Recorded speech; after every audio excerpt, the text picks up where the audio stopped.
Pagbantay sa mga quarantine checkpoints sa mga boundaries sa Cagayan de Oro City mas gipahugdan.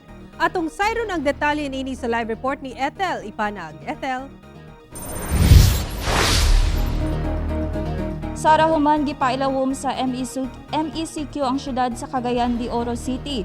Istriktong pagbantay sa borders pasulod sa syudad, hinungdan nagdasok ang mga motorista sa checkpoints.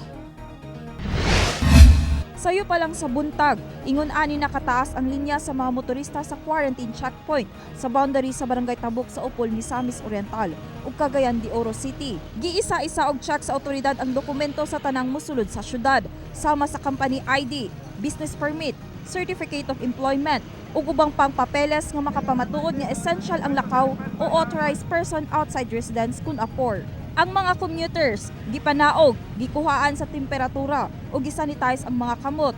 Ang mga dili essential ang lakaw, gipabalik sa agi. Wala gid daw sila pa kayo kay balo nga naa na implement na ngani nga MECQ na sa Cagayan de Oro, so nabulaga sila tanan, no, wala sila kadala sa ilang mga requirement nga mosuludari, so mao siguro ang isa sa rason nganong nitaas ang traffic dari sa consideration para sa amo ang mga frontliner kay like karon kanang wala kay mi masakyan kung pwede ra mag-commute unta mi kung inaani nga wala kay jeep diya. okay raman painayakan lang Magparyente lang usab ang gitugutan makaangkas sa single motor.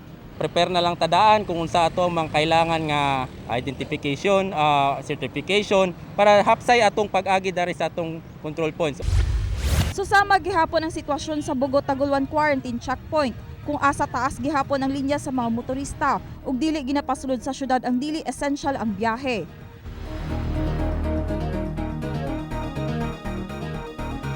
Sa araron dili na maaberya og masayang ang panahon, giawhag sa Cagayan de Oro City LGU ang buot mo biyahe pasulod sa syudad nga kinahanglan essential lamang ang tuyo. Gihimo kini aron mapugan ang pagsaka sa kaso sa COVID-19 sa dakbayan. Okay, daghang salamat Ethel Ipanag.